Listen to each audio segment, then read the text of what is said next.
Bom dia, pessoal. Hoje nós estamos recebendo um convidado, um pesquisador, Marcelo Semiazzi. Ele vai falar com vocês, né, sobre a teoria da evolução. Tá? Então, nós já comentamos sobre essa palestra e aqui hoje estamos recebendo. Obrigado, Obrigada, Marimar. Marcelo. Bom dia a todos. Né? Vamos falar sobre a teoria da evolução e a espécie Homo. Tá? Você que vai ficar passando para frente? Não tem como eu controlar, né? Não. Então, passa o próximo. Tá? A primeira coisa que eu quis colocar para perguntar para vocês é o seguinte: o que é uma teoria?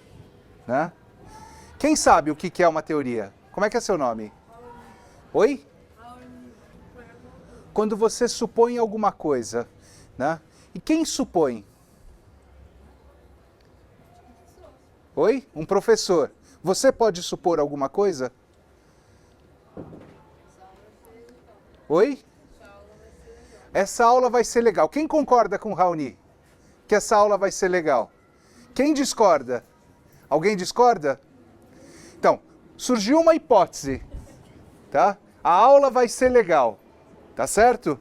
A partir de uma hipótese, vocês podem ter grupos que concordam e que discordam, mas tem que ter uma coisa muito importante para que a teoria se confirme. O que é? Uma evidência. Sem uma evidência concreta, a gente não consegue, né, comprovar uma teoria. E a teoria ela pode ser comprovada ou ela pode ser descartada. Tá certo? Então ela começa com uma hipótese, que é o que você falou, né, Raoni? E ela é testada e tem muitas evidências que são consideradas válidas, tá? Pode ter algumas que não são tão assim. Você fala, isso ainda coloca em dúvida. Por isso que ela ainda continua sendo uma teoria, não uma comprovação, tá? Volta o slide um pouquinho, tá? Isso aqui é possível? É o macaco dando aula falando sobre a espécie Homo? Quem acha que essa teoria é possível aqui? Quem acha que não é possível? Isso, eu também acho que não é possível. Então, na verdade, a teoria só existe, pode avançar mais um pouquinho, só existe para nós homens. Né? Quando eu falo homem, é no sentido geral, Raoni. Tá? Homens, mulheres, tá? E aí, assim, por quê? Porque as outras espécies de animais não desenvolveram uma coisa muito importante, que é o quê? O raciocínio e a consciência. E nós sempre fomos assim? Quem acha que a espécie humana já surgiu na Terra com essa consciência toda e desenvolvendo teorias? Levanta a mão. Acha que não? E quem acha que não? Pode levantar a mão. Quem está na dúvida? Alguém está na dúvida? Se a espécie humana, quando surgiu na Terra, já desenvolvia teorias. Oi? Já? Quer dizer, o homem já nasceu desse jeito que nós somos. Não o homem mais primitivo, o homem evoluído. O homem evoluído. Ou seja, quando surgiu a espécie Homo, ela desenvolvia teorias.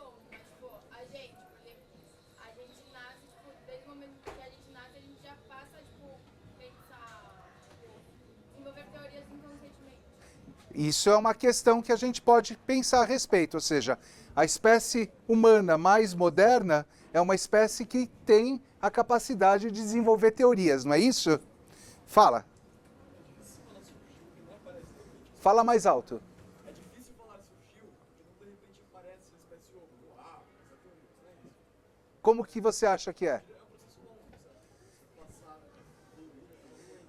Como é que é seu nome? Oi? Daniel. O Daniel tem uma hipótese aqui, não é isso, Daniel? Que a espécie Homo, ela vem se desenvolvendo no decorrer de longo tempo, não é isso? Não surgiu desse jeito. Eu também acho isso. E aí nós vamos ver se tem evidências nesse sentido ou se ou se nós já surgimos assim. Agora, você sabe que a espécie humana, nós, há um bom tempo atrás, nós acreditávamos que nós nunca tínhamos mudado. Hoje, pelas evidências que nós tivemos estudando, nós acreditamos que nós éramos de um jeito e nos transformamos no que somos hoje. Não é isso? Você concorda comigo, Daniel? Mas não era assim, né? Nós acreditávamos que sempre fomos desse jeito que somos. E nós vamos tentar olhar um pouquinho sobre isso. Eu trouxe uma frase aqui de um outro pesquisador, e eu quis colocar um pesquisador brasileiro. Vocês acham que tem bons pesquisadores brasileiros? Eu também acho. E o Paulo Freire foi um deles, né? Alguém sabe quem foi Paulo Freire aqui? Oi? Tem uma rua com o nome dele. Como é que é seu nome? Sávio. O Sávio. Quem foi Paulo Freire, Sávio? Você sabe? Foi um educador muito importante, né? Ele ensinou vários analfabetos lá na região norte. Assim. Foi um educador muito importante e trabalhou com a questão do analfabetismo, é isso? Isso. E ele também deixou muitos estudos, né, a respeito de educação, né, que são seguidos como modelos hoje, não só no Brasil, mas em vários lugares do mundo.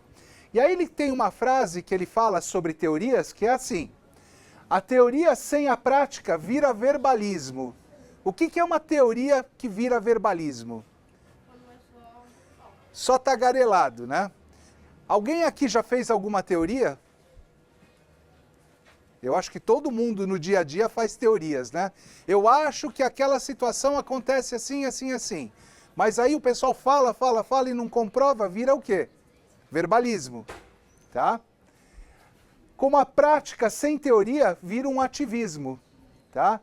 No entanto, quando se une prática e teoria, tem-se a ação criadora e modificadora da realidade. Ou seja, um pesquisador que tem uma ação prática no ambiente, ele modifica o ambiente também com as suas ideias. Vamos avançar, por favor.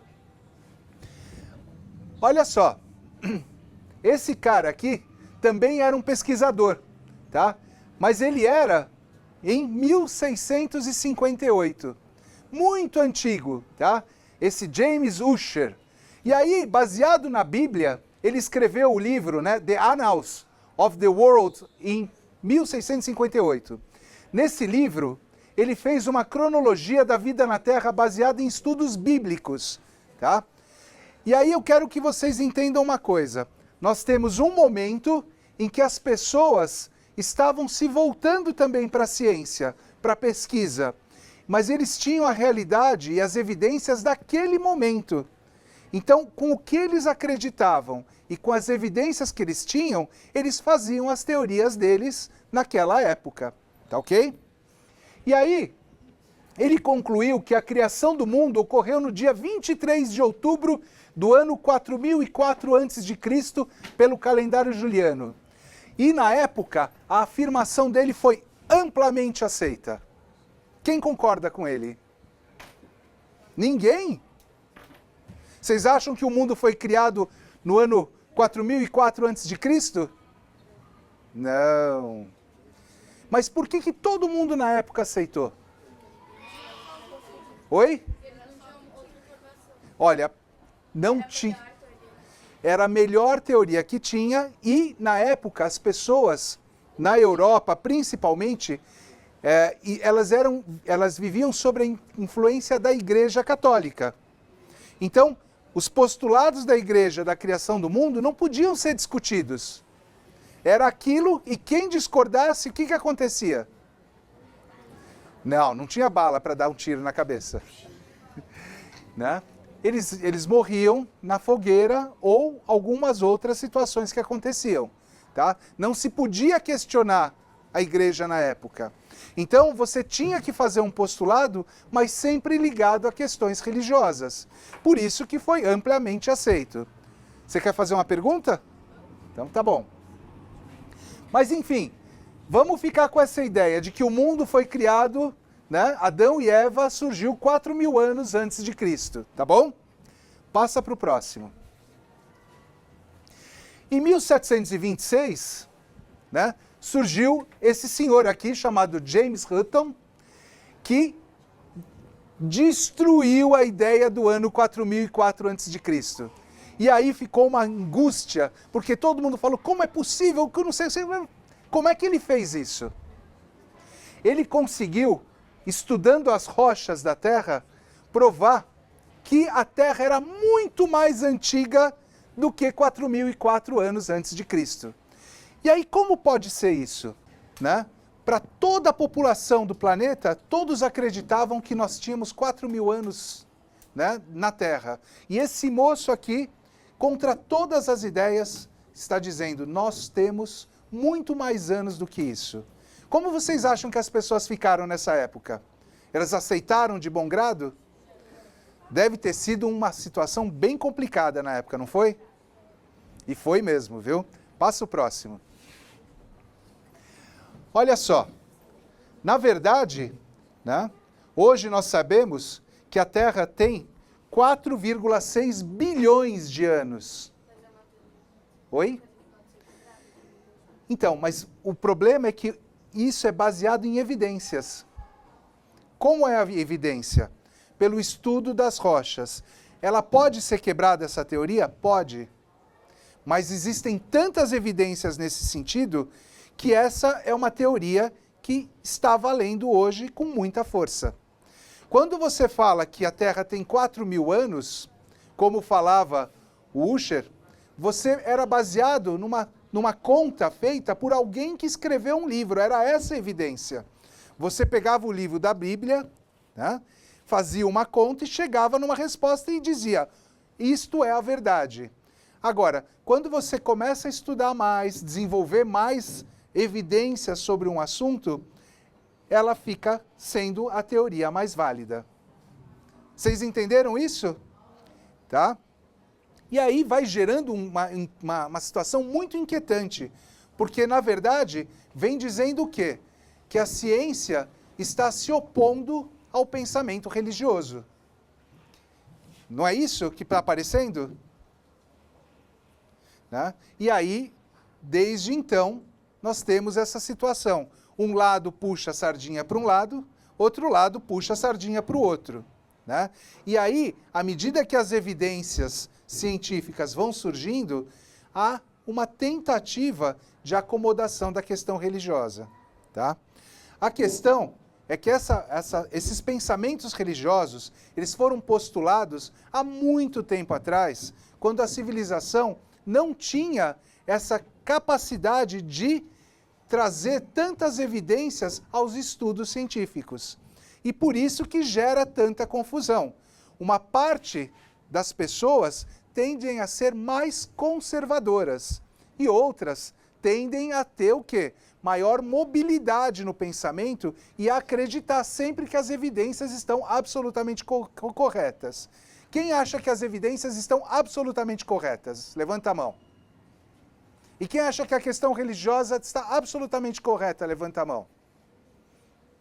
E quem acha que não é nem uma coisa nem outra? Levanta a mão.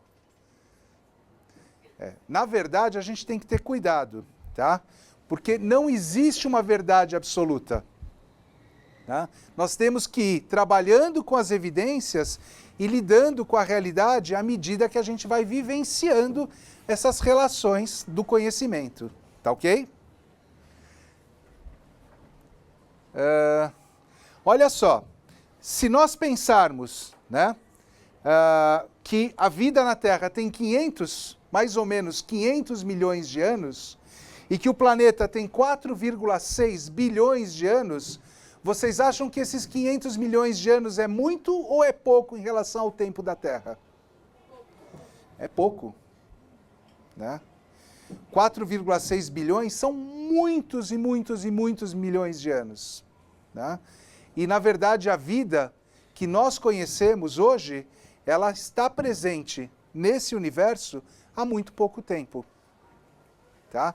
A vida, de uma maneira geral, né? Mas a vida moderna, do jeito que ela é hoje, ela foi se transformando para chegar do jeito que nós somos hoje. Nossa espécie e as espécies que convivem hoje, né, em vida com a gente.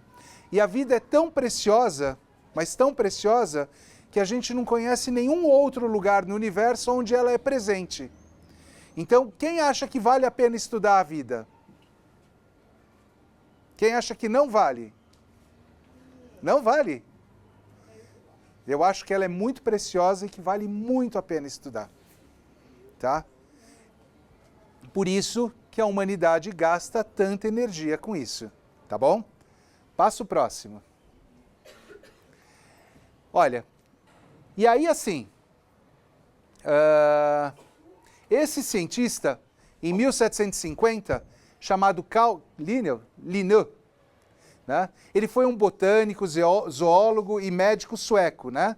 E ele desenvolveu duas ideias muito interessantes, tá? A primeira foi o quê? Né? A nomenclatura binomial. Quem sabe o que é a nomenclatura binomial? As espécies são classificadas com dois nomes. A nossa espécie, por exemplo, é a Homo sapiens, tá? E todas as espécies têm um nome duplo, tá? É uma forma de você classificar e tornar isso de uma forma universal. Isso facilita muito o estudo das espécies. E toda espécie tem a sua classificação com uma nomenclatura binomial, tá ok? E outra coisa que ele desenvolveu foi uma classificação científica das espécies, tá? Baseado nesse modelo: vida, domínio, reino, filho e divisão, classe, ordem, família, gênero e espécie. Eu já vou mostrar isso um pouquinho melhor para vocês no próximo slide. Mas o Linné, ele, em 1750, ele escreveu uma coisa também muito importante. Essas duas coisas são as coisas que mais ficaram. Mas ele fez uma afirmação que é muito polêmica. Sabe qual é? As espécies não mudam. Elas não se transformam. Em 1750, todo mundo acreditou que uma espécie não sofre nenhuma transformação. Quem concorda com o Linné? Quem discorda? Eu também discordo, tá? Mas por que ele postulou isso em 1750? Por que vocês acham? Por algumas questões. Primeiro, não se existia nenhum estudo de fóssil no planeta. Então eles não tinham evidências se isso era uma verdade ou não. Mas então ele colocou isso como uma forma de agradar a comunidade da época. Olha só, aquela classificação do Linné, né? Baseado no modelo, né? Qual é o nosso reino? Animal. Olha, todos esses daqui estão no reino animal, tá certo? Qual o nosso tipo? Vertebrado. Todos esses aqui, ó, esse aqui é vertebrado? Então ele é classificado numa outra condição, invertebrado, tá? E aí vai diminuindo, olha. Qual é a nossa classe? Mamífero. Qual a nossa ordem? Qual a nossa família? Gênero, espécie, classificação binomial. Entenderam? Isso é usado desde 1750 até hoje, né? Por isso que esse pesquisador foi muito importante. Antes disso, ninguém classificava os animais dessa forma. Não se tinha este interesse, tá? Para vocês verem que tudo isso, vocês acham que 1750 dá mais ou menos uns 250 a 300 anos, não é isso? Não é isso? Vocês acham que 300 anos é muito ou é pouco na história da humanidade? E na história do planeta? Muito pouco. Ou seja, há muito pouco tempo que nós, né, conseguimos olhar para toda essa informação de uma maneira organizada. E isso é uma coisa muito importante na pesquisa, que é o quê? Organizar a informação, tá? Quando vocês estão em casa, no quarto de vocês, vocês são organizados ou desorganizados? Desorganizados? Vocês bagunçam todas as coisas de vocês? Então, vocês comecem a organizar tudo, porque quem organiza bem as suas coisas, depois vai conseguir organizar bem o quê? As informações. E um bom... Quem falou que quer ser pesquisador aqui? Aqui, quem mais? Não tem como ser bom pesquisador se não organizar as suas informações. Tá? Quem tem computador aqui? Todo mundo? O computador de vocês é organizado ou é uma bagunça as informações? Oi? Tá tudo direitinho? Vocês sabem onde está tudo ali que vocês guardam? Hein? Mais ou menos, né? Então, tem que organizar a informação. Por quê? Porque a gente possa alimentar as nossas teorias e poder fazer o quê? Apresentar evidências sobre a teoria que você está postulando, tá? Que desde aquela época vem se trazendo, tá bom? Aqui no Brasil, as universidades são relativamente novas, não é? A gente sabe que, por exemplo, aqui, as universidades importantes, como a Universidade de São Paulo, elas não têm muito tempo aqui no Brasil, né? Na Europa, tem universidades com mais de 1.300 anos, tá? E a nossa universidade, hoje, ela tende a ser uma universidade com muita capacidade de gerar boa informação. Mas para isso, vocês que vão lá na frente serem pesquisadores ou que vão trabalhar, têm que aprender a quê? A organizar a informação de vocês, tá bom? Vamos seguir. Próximo.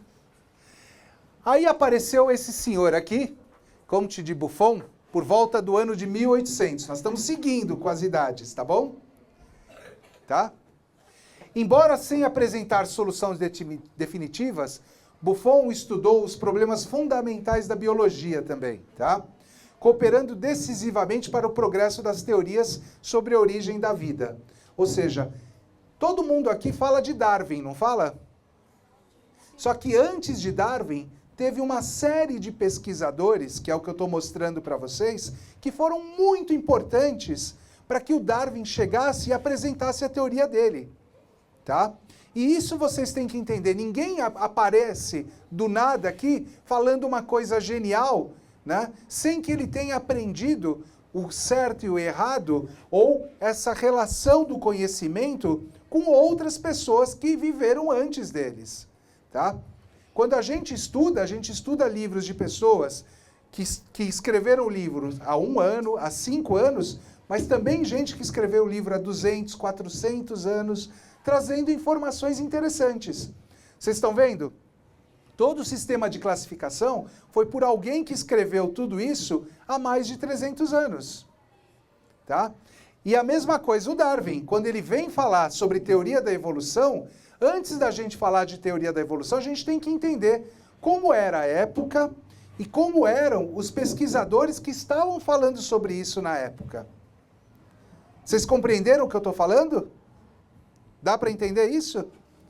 E o Buffon falou uma coisa muito importante, tá? Diferentemente do Linnaeus, as espécies mudam. Isso foi muito importante, tá? E aí gerou uma bagunça danada, porque uns acreditavam em um, outros acreditavam em outro, e aquilo estava gerando uma inquietação danada na sociedade científica da época, tá? Não existia consenso, não existia aquilo que falava assim, é por aqui ou é por ali. Uns seguiam para um lado, outros seguiam para o outro. Fala lá. Vamos descobrir, né?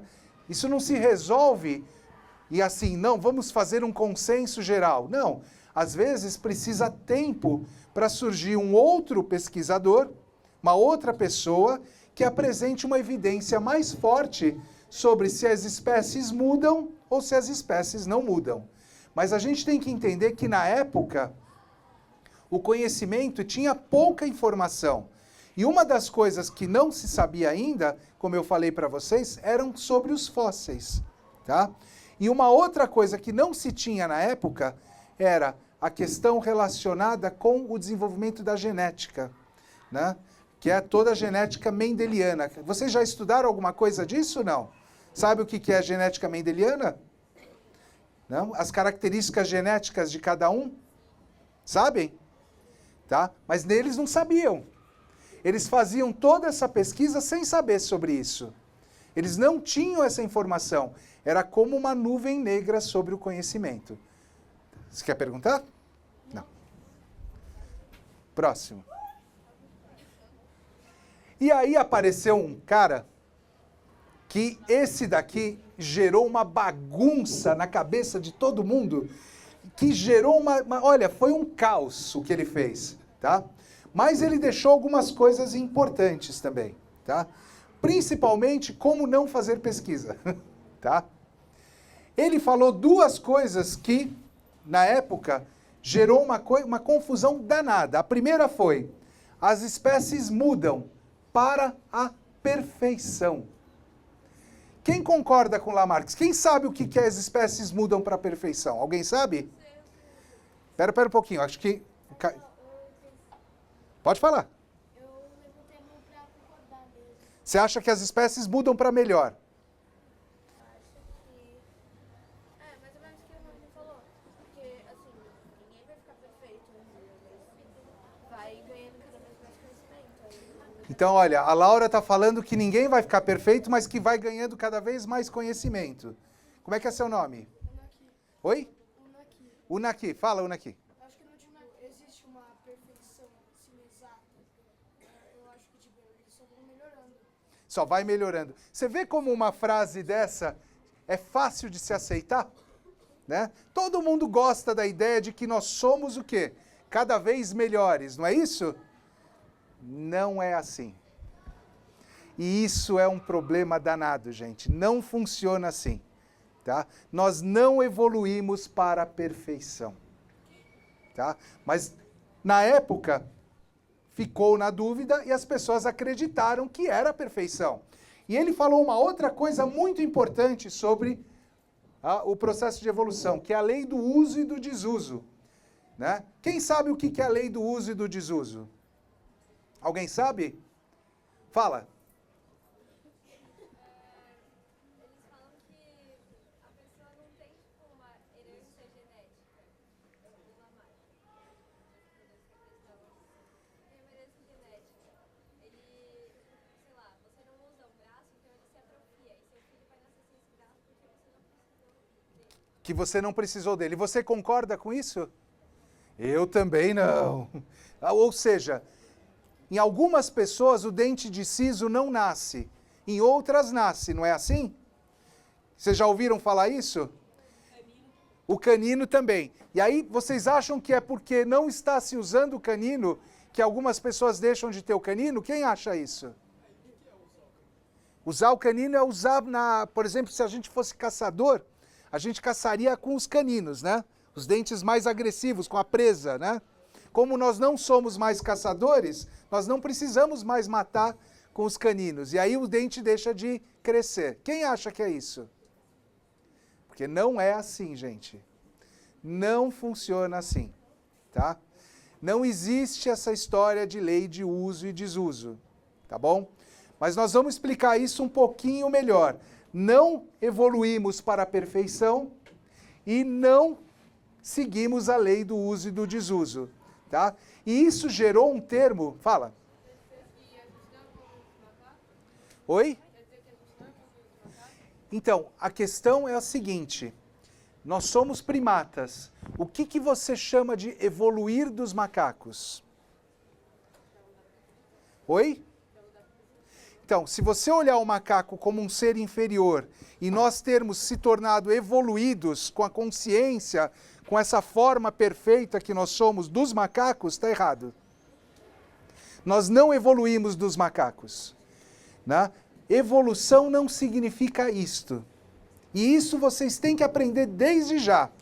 Que se nós surgimos como espécie, né, diferente a partir de uma espécie igual, cada uma das espécies vai ter a sua história de evolução.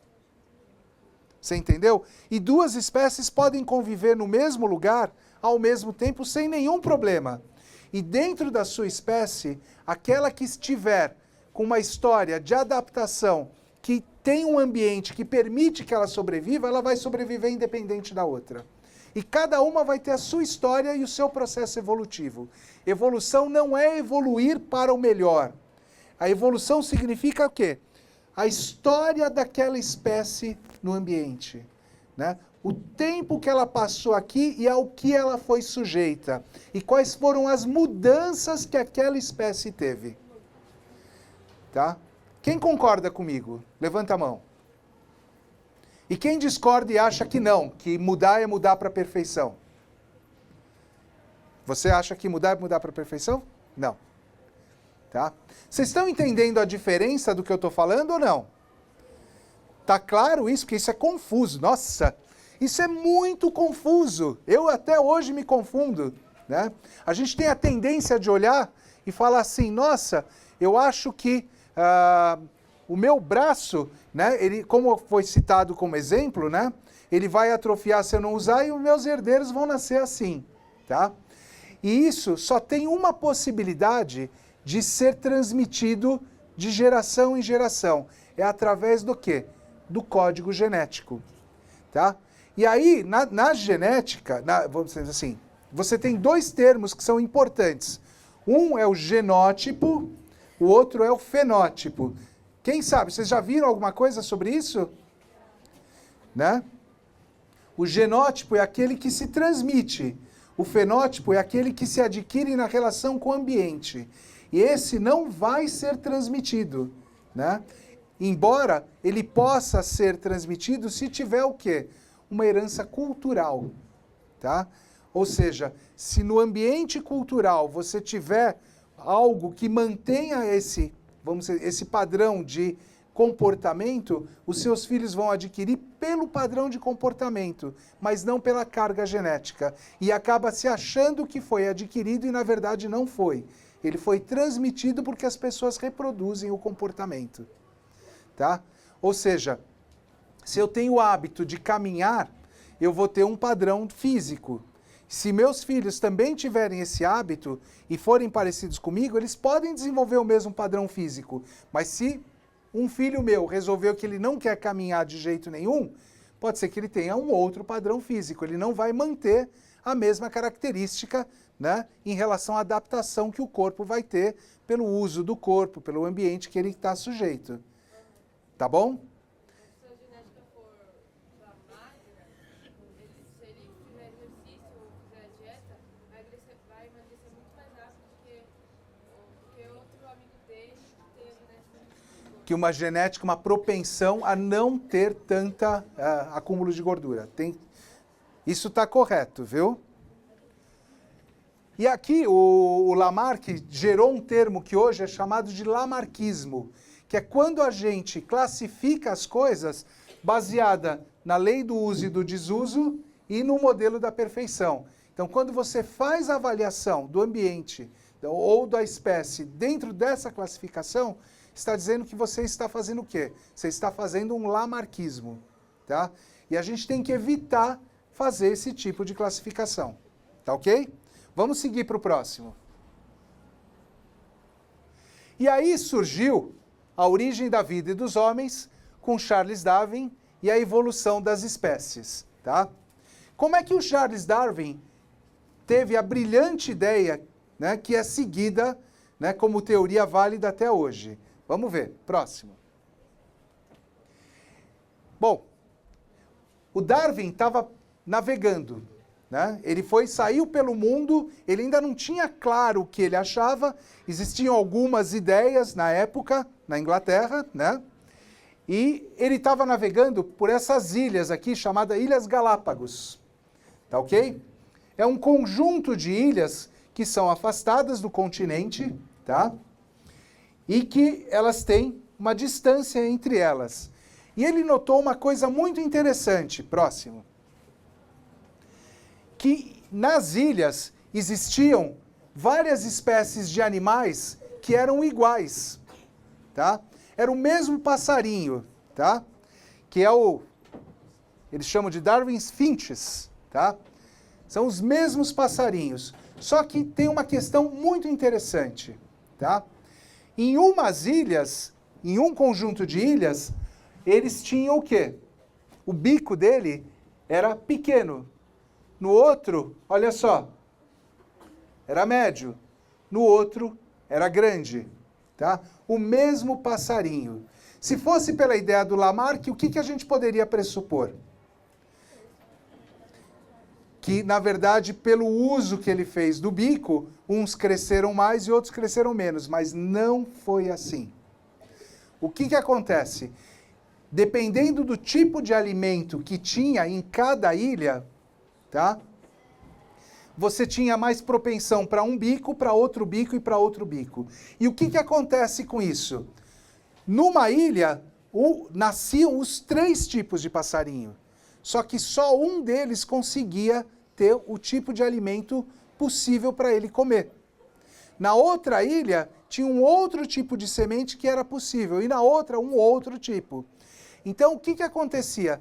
Dependendo de como era o ambiente selecionava a espécie. E aí a espécie deixava os seus herdeiros. Tá? Ou seja, olha só. Tá vendo? Ó, esse é um outro passarinho com bico pequeno, o outro com bico maior. Tá vendo? Né?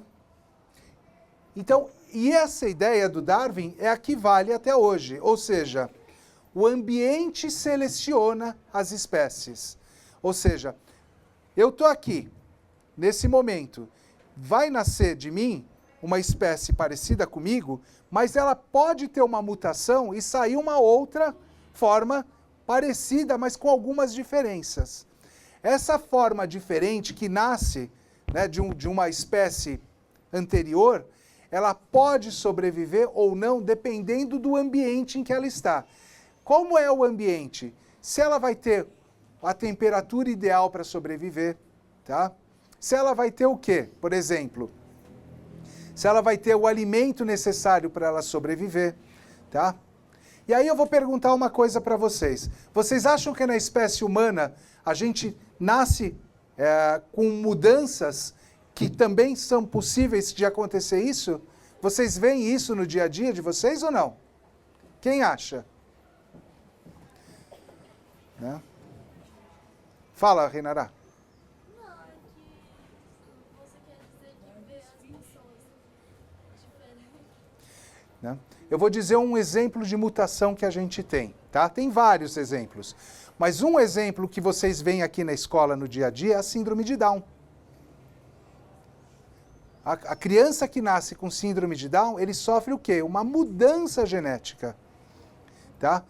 Vocês acham que o síndrome de Down é melhor ou é pior?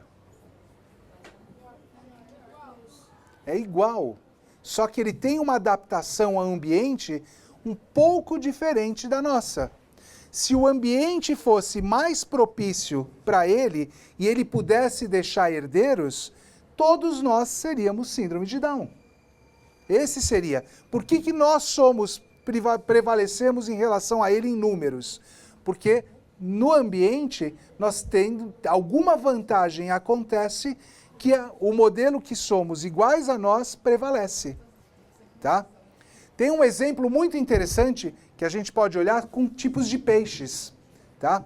Tem um tipo de peixe que nasce lá na Antártida, que é um peixe branquinho, com olho clarinho, tá? E que ele não tem sangue igual ao nosso. Ele transmite o oxigênio através dos tecidos pela gordura do corpo dele. Tá? Esse peixe só é possível sobreviver na Antártida, na água fria. Porque se fosse em qualquer outro lugar, morreria. E lá tem bastante desse peixe. Agora eu pergunto para vocês, só lá que tem esse peixe? Aonde mais tem? Não, mas eles também nascem em lugares quentes. Só que não sobrevivem. É isso que vocês têm que entender. Lá é possível essa mutação sobreviver. Em outro lugar não é. Quando você vê, por exemplo, um peixe que tem num lago um corpo mais, vamos dizer assim, adaptado para flutuabilidade, e você tem um peixe em outro lugar, que é num rio, que tem uma adaptabilidade maior para velocidade, não é que você não tenha peixe com velocidade nesse lugar, e não é que você tenha peixe com flutuabilidade no rio. é que provavelmente num rio mais aberto, um peixe que fica mais parado vai ser comido pelos outros. E isso seleciona a espécie dos locais. Entendeu? O ambiente seleciona. Eu vou falar um pouquinho mais para frente o quanto a nossa espécie foi selecionada pelo ambiente também, para vocês tentarem entender um pouquinho melhor isso. Tá muito confuso isso? Tá dando para entender a seleção? E a ideia do Darwin, vocês entenderam? Entenderam ou não? Ou mais ou menos? Né? A ideia é que assim, você tem mutações o tempo inteiro acontecendo. Mas, na verdade, a espécie, por exemplo, não é que... Por exemplo, você tem duas girafas.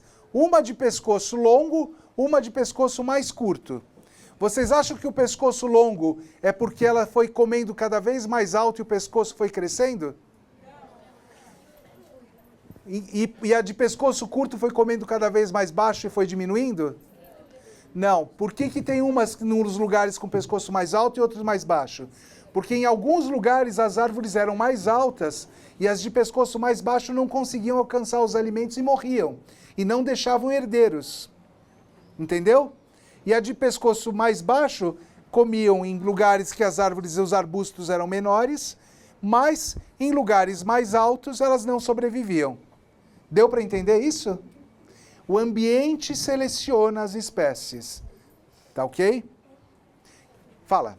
Eu acho que era um urso polar, eu não tenho certeza. Que antes ele era, acho que com pele marrom.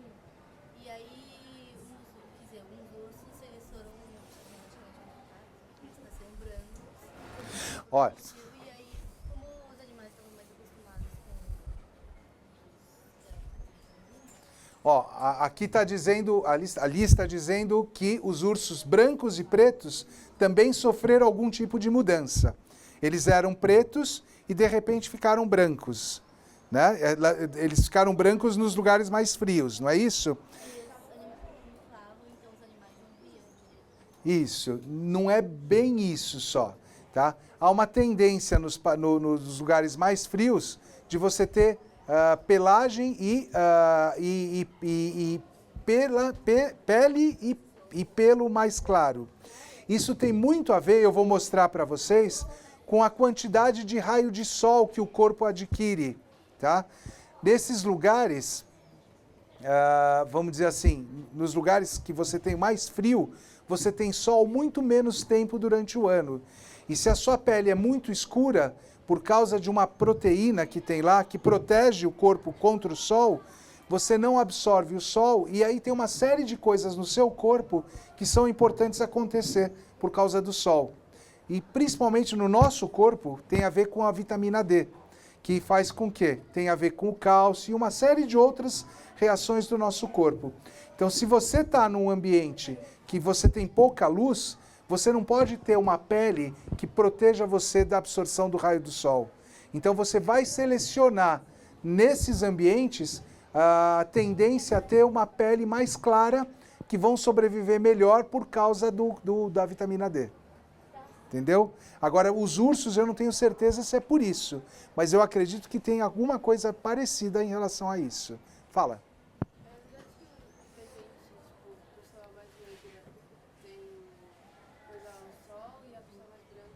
Eu vou mostrar isso para vocês já no mapa, tá bom? Sobre isso. Você me segura um pouquinho? Passa o próximo. Né? E aí o Darwin, né, com a história, né, da evolução das espécies, né, dizendo que a seleção é natural, né, ele teve uma oposição danada de quem? Da igreja, da história de Adão e Eva. Né? Porque ele está dizendo uma coisa muito importante, que nós descendemos, né, dos macacos, dos primatas mais primitivos. Lembra, na época ainda não tinha fóssil, né? Não tinha se achado nenhuma evidência fóssil. E aí a igreja caiu de pau em cima dele. Não, nós descendemos de Adão e Eva. Tá? E aí fica, não, as espécies mudam. Não, nós não mudamos, nós nascemos assim e somos sempre assim. E isso gera uma bagunça danada até hoje.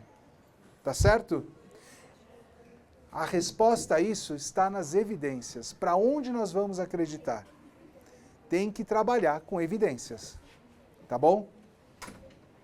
Passo próximo. Ó, evidências da presença de outras espécies, né? Aqui a gente tem, olha, uma mumificação, né? E aqui uma carcaça fóssil mumificada de dinossauro com um bico de pato anatossauros, né? Aqui, ó. Ó o bico aqui, ó. Tá? A partir daí foram achando uma série de evidências fósseis de animais, né, esqueletos de animais que não existiam mais hoje em dia. Então, o que aconteceu com esses animais? Eles foram extintos, né? Baseado na ideia do Darwin, né? Algo aconteceu com esses animais que não estão mais presentes no ambiente, que foi uma desvantagem na presença da vida deles do planeta. Tá? Ou eles deixaram de existir, ou eles se transformaram para os animais modernos que nós temos hoje. Tá bom? Passo próximo. Olha aqui, ó. Aqui você tem, né, um pássaro primitivo, né, e você vê que na rocha fica marcada, inclusive, as penas do pássaro. Tá? E isso faz com que os cientistas tenham evidências de como eram os animais na pré-história. Tá? Através dessas imagens. Tá? E sabem que ele era um fóssil de uma ave. Tá ok? Passo próximo. Olha que interessante isso aqui. Isso aqui é uma outra evidência da presença de outras espécies. Ó, eles passaram por esse corredor de lama, né? E com o tempo essa lama endureceu e não foi depositado sedimento no local. Não teve nenhuma sedimentação. Então você vê pegadas de dinossauros antigos, né? Que aconteceram há quanto? 20 milhões de anos. Né? E estão registradas no chão. Tá? Olha que interessante. É assim que você tem uma evidência de que essas espécies existiram. Tá? Passo próximo. Olha que interessante esse quadrinho aqui, olha. Tá? Você tem as espécies vivendo aqui, tá? De repente acontece o quê? Uma mudança climática no planeta. Nesses milhões de anos que as espécies estão aqui, o planeta passou por várias mudanças climáticas. E aí inunda tudo, né?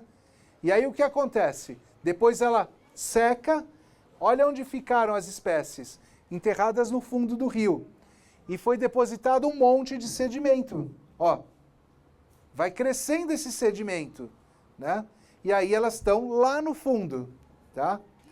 E aí, depois de muitos anos, seca toda a água desse local, vem um pesquisador e começa a cavar a rocha. E aí vai cavando e encontrando os fósseis. É assim que se acha. E pela idade das rochas e pela característica do sedimento, você consegue determinar, além de uma coisa que hoje se usa, que é o carbono 14, eles conseguem determinar a idade do fóssil. Saber em que momento que ele existiu naquela região.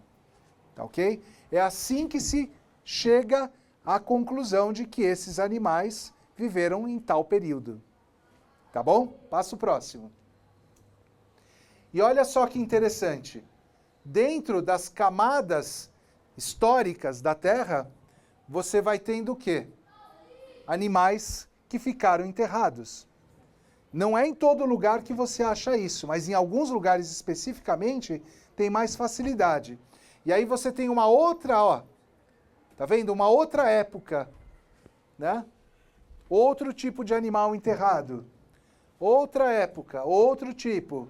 Outra época, outro tipo. E aí quando você vai cavando, você vai encontrando vários animais. Às vezes, dependendo da profundidade, você sabe qual era o mais antigo e qual era o mais novo. Tá? É assim que se faz esse tipo de estudo. Tá ok? Passo próximo. E aí, dentro disso, vamos rever de novo a ideia da evolução.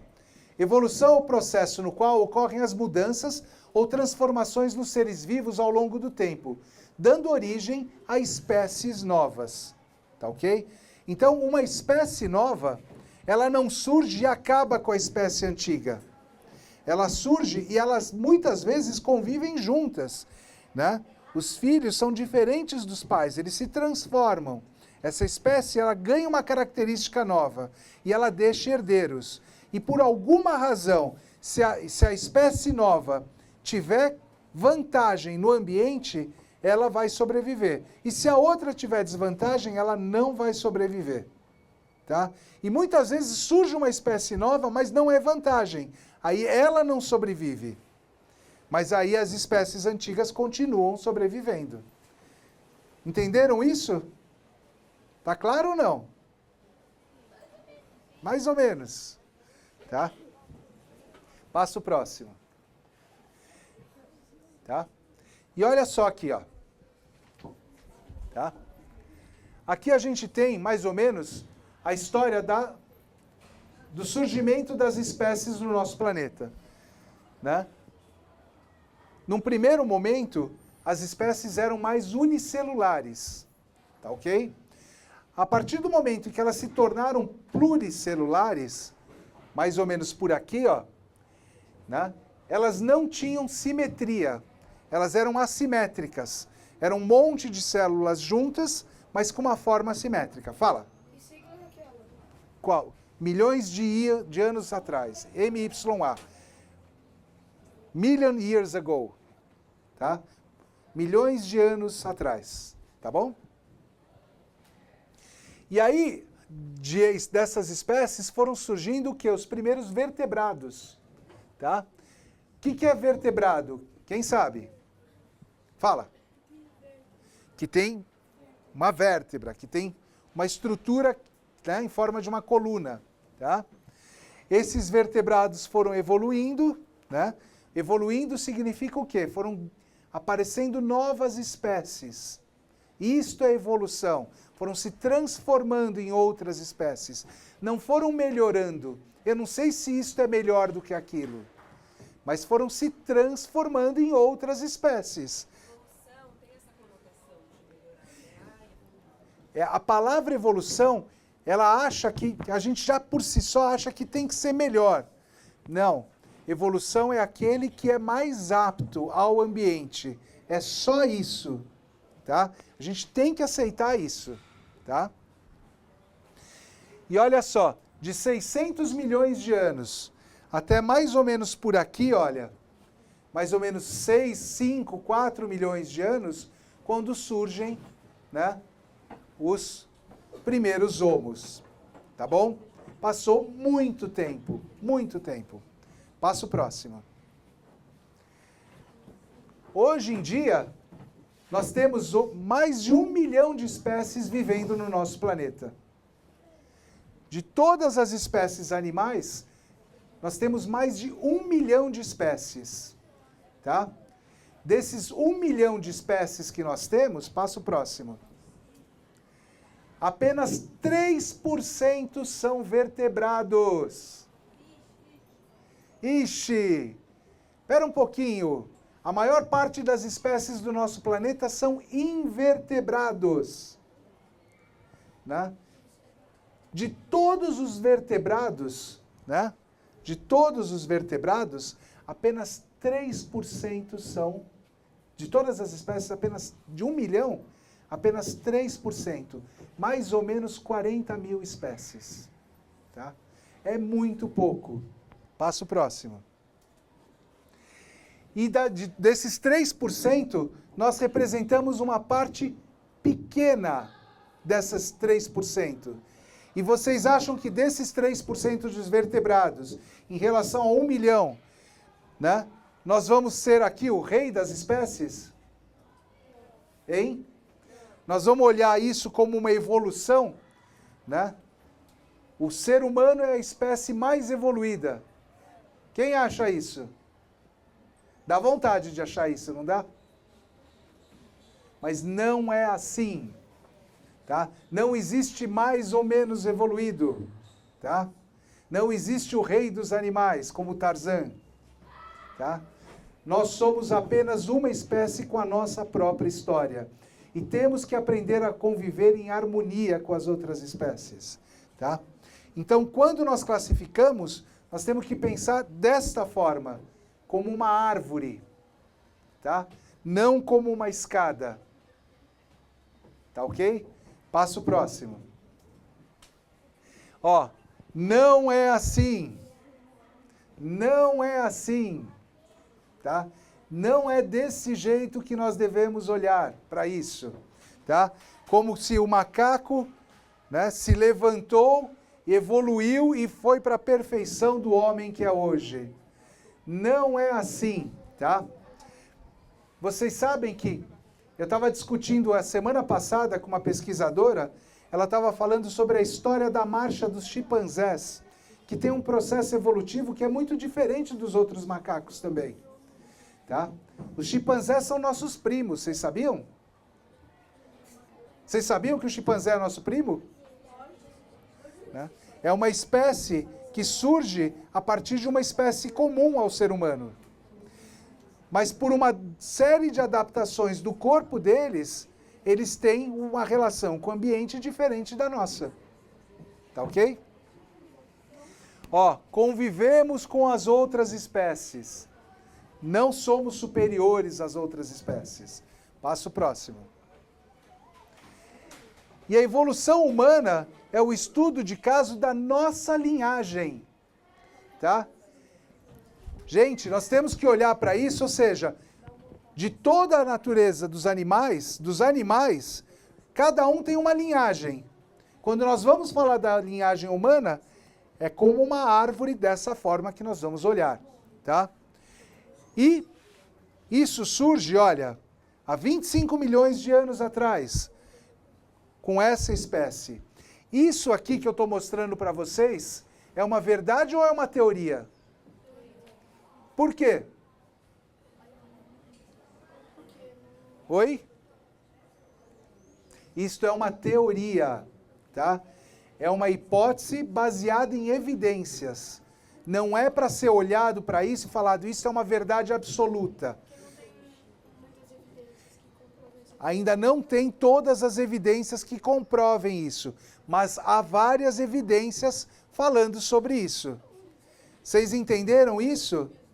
Por isso que assim, a gente não pode fechar o conhecimento, empacotar e dizer, isto é uma verdade absoluta. Na verdade, a gente não deve fazer isso com nada, porque o conhecimento ele tem uma certa elasticidade, tá bom? E olha só, desse ser surgem vários tipos, ó. E um deles é esse, ó, o Ramapithecus, tá? 15 milhões de anos. E aqui surge um outro, ó, Australopithecus, tá? E daqui, ó, daqui vai surgir, ó, o chimpanzé e o homem. E o Australopithecus que ele coloca aqui, tá bom? Próximo. E aí eu pergunto para vocês, agora nós vamos falar o quê? Estudar a linhagem Homo, tá ok? Vocês já entenderam o que é uma teoria? Já falamos sobre a teoria da evolução, né? Vocês entenderam a teoria da evolução? Então agora nós vamos entender as adaptações e transformações que a nossa espécie sofreu, baseado o quê? Na teoria da evolução. Tá ok? De todas essas espécies, né, Homo, que surgiram, qual é a única presente hoje no planeta? Homo sapiens. O que aconteceu com as outras? Se transformaram na gente e pronto? Foram extintas. Por que elas foram extintas? O ambiente é o mesmo? Ele vai mudando. E com a mudança do ambiente, espécies vão ficando mais adaptadas a esse ambiente, outras menos. E algumas morrem. Algumas viviam em florestas. Conforme você vai tendo períodos glaciais, as florestas podem se expandir ou se encolher, né? Se elas se encolhem, aquele ambiente em que aquele animal estava sujeito, ele pode encolher de uma maneira que faz o quê? A extinção dessa espécie. Ou então surge alguma espécie predadora que resolve comer homo de algum tipo. E aí acaba com a espécie naquele local, porque comeu todas as espécies daquele local, né? Nós somos predadores? Oi? Nós éramos? Nós somos predadores. E a nossa espécie, como predadora, está fazendo o que com as outras espécies? Puxa vida, quer dizer que a nossa espécie hoje está causando uma seleção natural nas outras espécies? Eu não diria natural. Natural porque estamos convivendo no mesmo ambiente. Mas tem várias espécies hoje no planeta que foram extintas por causa do comportamento humano. Tá? Várias. Uma delas era a baleia, que estava indo para o final de tanta caça que estava acontecendo. As pessoas estavam usando a comida da baleia, a carne da baleia, o óleo da baleia, um monte de coisa. Até que alguém percebeu isso e falou o quê? Para, gente, vamos preservar as baleias. Aqui no Brasil tem alguns projetos de proteção ambiental, contra os humanos principalmente, né? Um deles é o projeto de preservação das tartarugas, que vocês já devem ter visto. Por que que isso teve que acontecer? Porque nós somos predadores. Hoje em dia se estuda os navios, são tantos navios navegando no mar, que eles deixam um barulho que interfere na reprodução de várias espécies de peixes, tá? E aí o que tem que acontecer? De alguma maneira nós temos que estar ciente de que nós estamos fazendo isso. Ou seja, hoje a nossa espécie se expandiu tanto que ela ameaça a existência de outras espécies. E nós somos evoluídos por causa disso?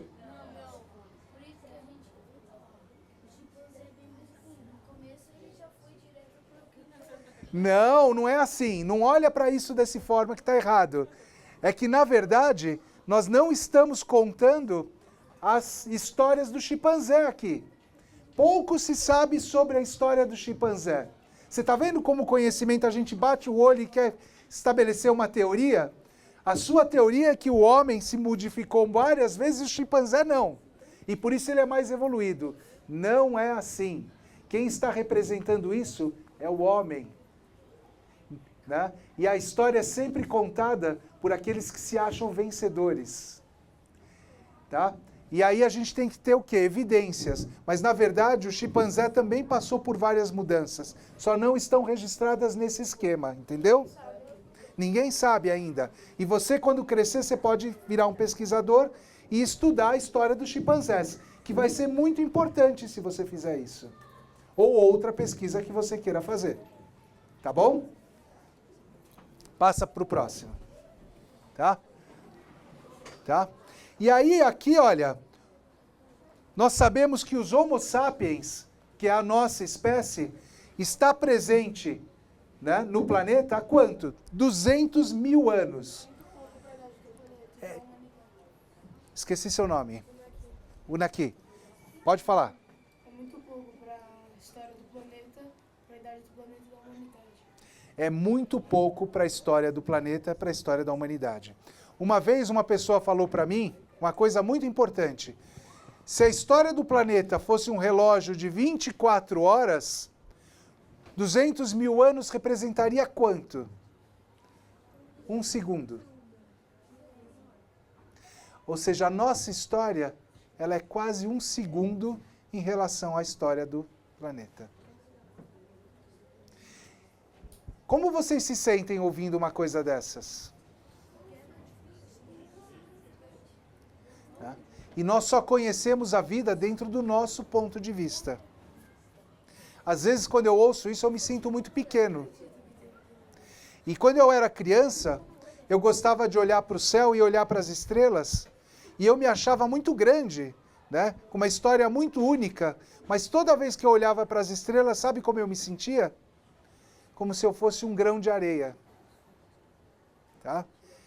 E eu acho que é isso mesmo. Tem horas que a gente se sente muito grande e tem horas que a gente se sente um grão de areia. Tá? Oi. Tá acabando? Então vamos seguir, olha. Vamos embora. Passa o próximo aqui. Ó, esse pesquisador, o Hunt, ao discutir sobre a adaptação ideal para a locomoção bípede em australopitecos, que são os nossos herdeiros, falou, é uma ineficiência locomotora. Agora, eu digo uma coisa, se nós éramos quadrúpedes e passamos a ser bípedes, como é que nós conseguimos se a marcha bípede era ineficiente? Tá? Olha só como é a marcha dos antigos primatas, né? Eles não têm o quê? Eles não sofreram mutação no quadril para ter essa passada para frente. E aí, quando eles andam, eles têm que fazer aqui, ó. Eles andam assim, ó, para poder pisar de uma perna para outra. Por quê? Porque eles não têm um quadril igual ao nosso. Passa o próximo. Tá? E aí se desenvolveu várias hipóteses, né, para o bipedismo. Observação do ambiente ao redor, ou seja, que o corpo foi modificado, nasceu um ser que tinha a possibilidade de ficar bípede, mas ele ainda estava na árvore, tá? Dentro disso, eles achavam que, ficando bípede, eu podia observar melhor o ambiente, tá?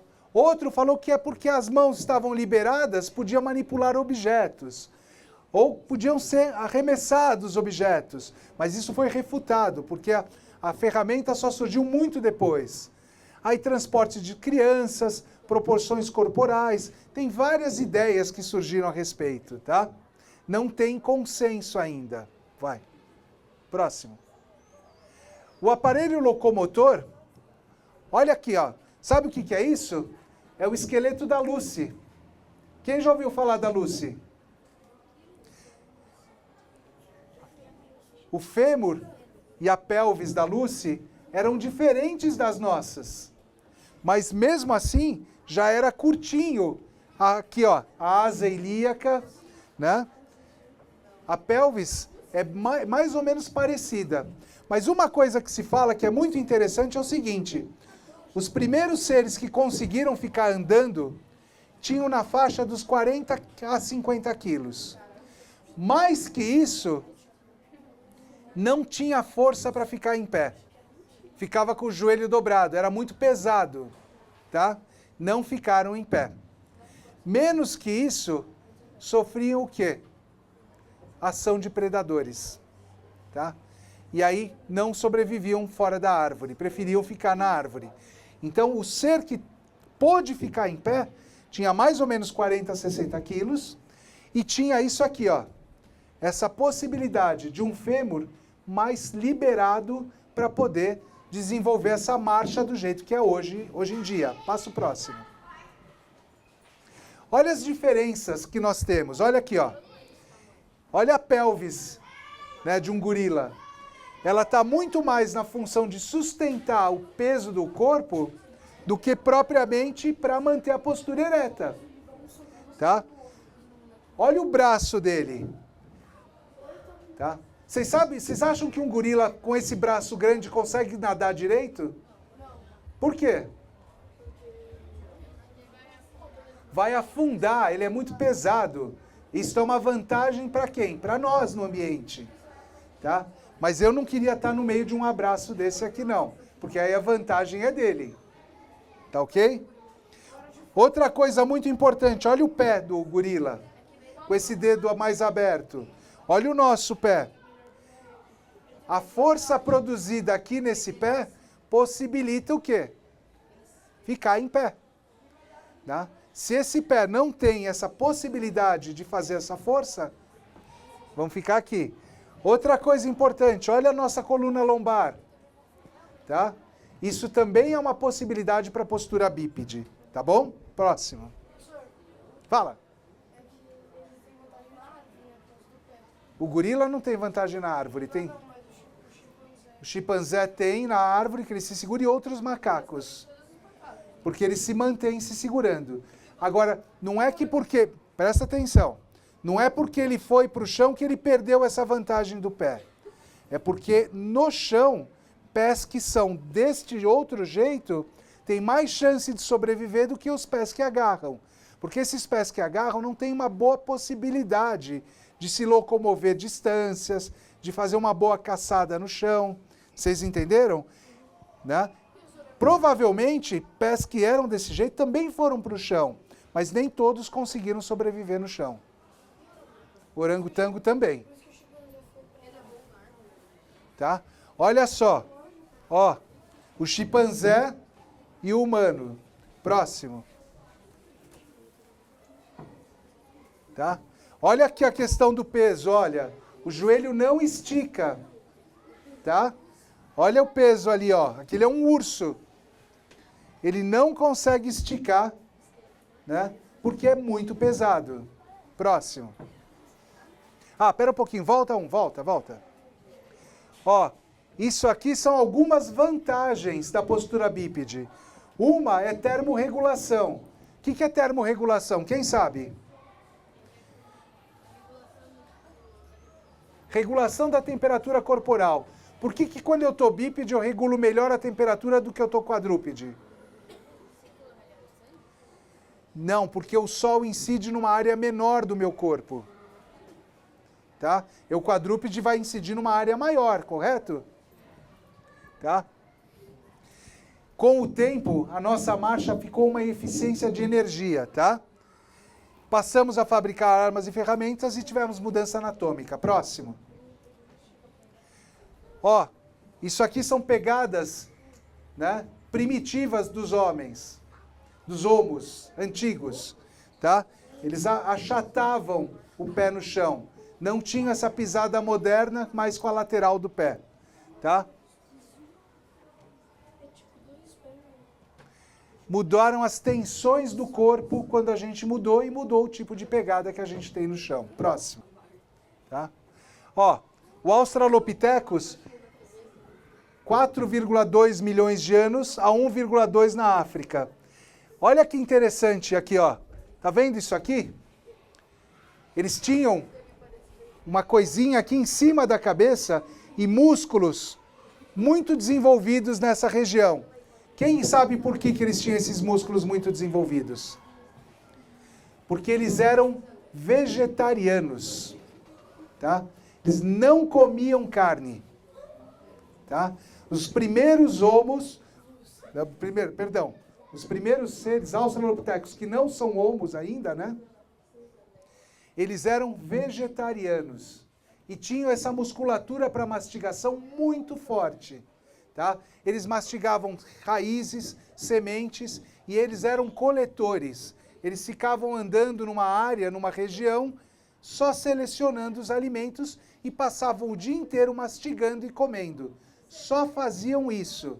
Não tinham energia para mais nada além disso e reprodução. Tá? Próximo. Ah, isso foi o nome que o pesquisador quis dar para o esqueleto que ele achou. Parece que os pesquisadores, quando acharam esse esqueleto, estavam escutando música dos Sky dos Beatles. Eles acharam já. Isso tudo é lenda urbana, tá? Tem um que colocou o nome do Frank Zappa numa constelação também, tá? Então, assim, não dá para dizer. Provavelmente o cara gostava da música. Se ele estava ouvindo na hora ou não tenho certeza, tá?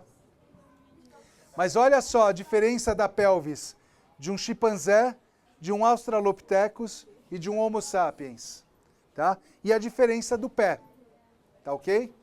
Passo próximo.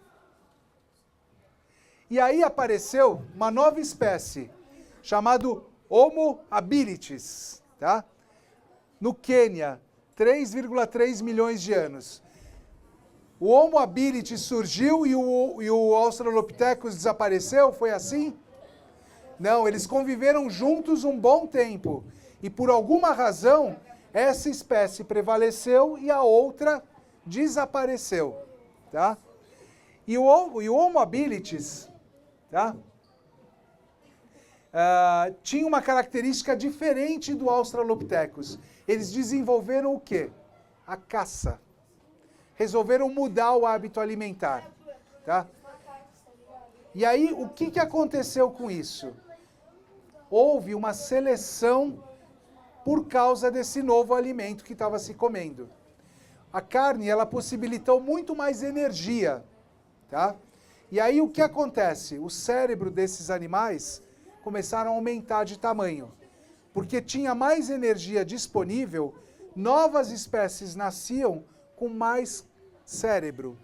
E aí o cérebro aumentou de tamanho desta forma. Não é porque à medida que eu vou comendo a carne, meu cérebro cresce. Tá? É porque assim, você tem no corpo, na vida, você gasta energia no cérebro e para fazer a digestão e para se locomover. Se a digestão começa a ficar econômica, você vai sobrar energia para quê? Para a função cerebral. Tá? O ser humano, o Homo, é uma das poucas espécies que teve aumento de cérebro no seu processo evolutivo. Tá ok? Mas essa habilidade fez com que eles começassem a quê? A pegar instrumentos para matar os outros animais. Tá? Eles pegavam uma pedra e matavam. Nós somos os únicos que fazemos isso?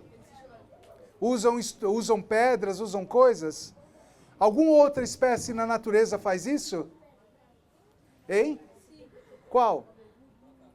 Macacos fazem isso? Oi? Eles pegam uma pedrinha para quebrar o coco, não é verdade? Exatamente. Fala. Pode ser abilities. Tanto faz, tá? Próximo. Olha só. Ó. O chimpanzé pegando um pauzinho para comer cupim. Tá? Ou pegando uma pedra para quebrar um ovo, ou uma noz, alguma coisa. Mas qual é a diferença destes animais para nós? O que nós desenvolvemos diferente deles que nos tornou mais hábil? Lateralidade. A lateralidade faz toda a diferença. Né? Eles não têm lateralidade. Né? Quando, a partir do momento em que você pega uma pedra com uma mesma mão, começa a manusear isso, seu cérebro está crescendo no decorrer do tempo, o que você vai desenvolvendo? A capacidade do quê? De escolher melhor a sua pedra e de processar essa pedra. Tá? Passo próximo. E olha só, eles começam a fabricar instrumentos. Tá? E aqui muda completamente a nossa história. Ou seja, nós estamos nos diferenciando de uma maneira muito própria. Tá? Porque a partir do momento em que nós começamos a fabricar instrumentos e deixar esses instrumentos como herança para outras espécies, está surgindo o que aqui? Uma forma de cultura. Tá? Próximo. Vou mais rápido, não é isso? Passo próximo. Olha aqui, ó. No decorrer das espécies, o cérebro foi crescendo cada vez mais. Mas não é que ele cresce durante a espécie. Há uma mutação, né, por uma questão de possibilidade, e os seres que nascem com um cérebro maior, por causa da alimentação, eles têm condição de sobreviver. Se o alimento fosse escasso, eles morreriam com certeza, não teriam adaptação do ambiente, tá? Próximo. E aí, aparece uma outra espécie que é o Homo erectus, tá? E aí o Homo erectus faz o quê? Né?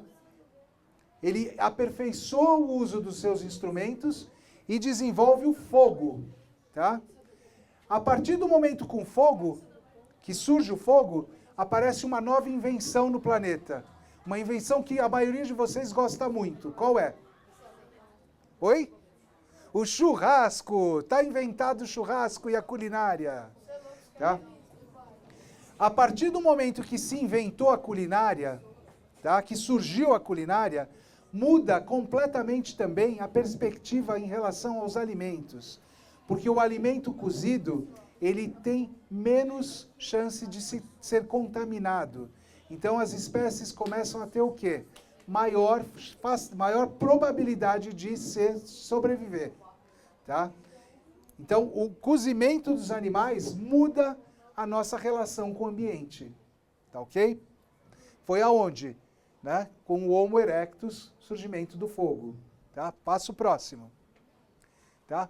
E o Homo erectus tem uma coisa muito importante também na história dele, tá?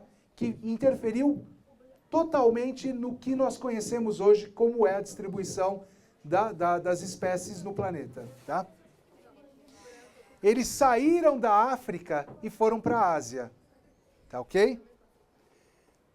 E chegaram até o sudoeste da Ásia. Tá? Passo próximo. Tá? Depois, eles foram para a Ásia e para a Europa. E na Europa surgiu uma nova espécie. Oi? O meu horário era às 9, não era? Posso acabar já? Dá tempo? Eu achei que era até às 9. Já estou acabando. Tá? Desculpa, achei que era até às 9. Ó, do Homo erectus surge uma espécie na Europa, que são os neandertais. Olha, 138 mil anos, os neandertais na Europa, tá? Passo próximo. Tá? E surge o Homo sapiens na África. E olha só que interessante. O Homo sapiens também se espalhou pelo mundo e encontrou com os neandertais nessa região aqui do Oriente Médio. Tá? Os Homo sapiens que ficaram na África, né, são próprios e não sofreram mistura com os neandertais. Os da Europa misturaram com os Homo sapiens que vieram subindo e hoje a gente sabe que os Homo sapiens que se misturaram com os da Europa apresentam característica genética até 3% de neandertais. Tá? Mexe um pouquinho aí. Não, é o sinal. Sim, é o sinal porque acabou.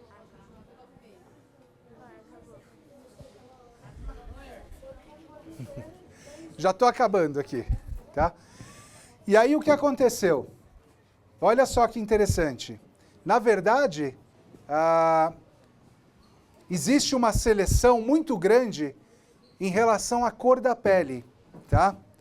Ou seja, aonde você tem a região com muito sol, você tem uma propensão de maior facilidade de se desenvolver a pele negra. Aonde você tem menos sol, a pele branca, tá? Os europeus, né, eles têm menos sol, então eles tiveram uma forte seleção da espécie negra que não sobreviveram na região da Europa. E na África, sobreviveram mais os negros. Quem nascia com a pele branca não conseguia sobreviver ao sol da savana. Tá ok? Dentro disso, aqueles que têm mais a pele negra não têm a mistura dos neandertais. Tá? Quem tem a pele branca já tem a mistura dos neandertais.